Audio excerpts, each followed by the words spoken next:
Hi, this is my attempt at doing the defamation video journal.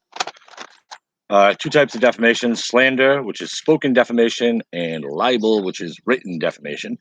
There are four core elements to a defaming statement.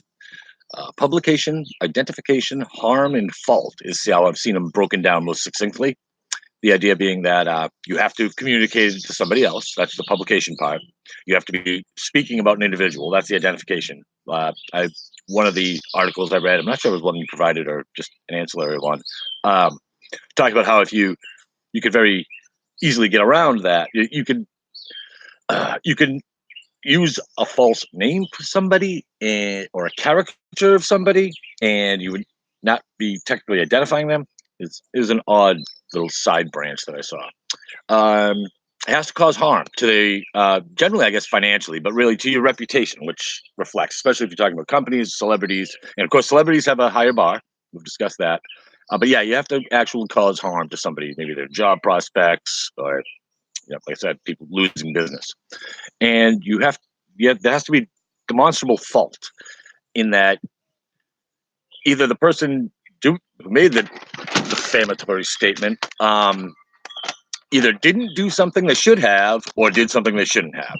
In that case, if they heard something and reported it without researching it, it's willy-nilly, then I guess that would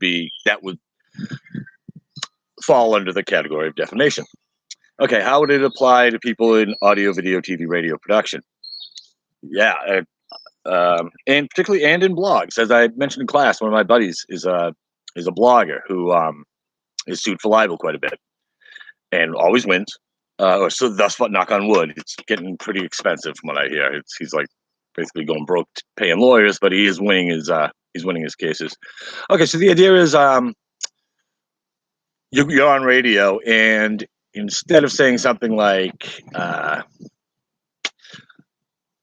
politician X was accused of this by Mrs. Y, you would say something like politician X is a rapist.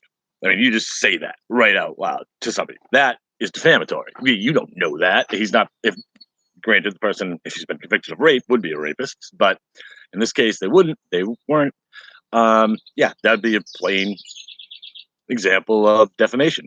You can end with businesses, and you see this a lot. And I wonder how often it's pursued in which activist groups or various social groups will target a particular company and accuse them of horrible things. And usually it's a politically motivated thing more than a how do I put that? It's motivated by politics, I think, to silence companies they don't like, but they accuse companies of horrible things. And you don't really see anyone to get punished for that. I've always struck me as odd. All right, I know this is kind of disjointed, but I hope it meets the requirements. This is again, my fifth time trying to do this thing. I'm going to try to send it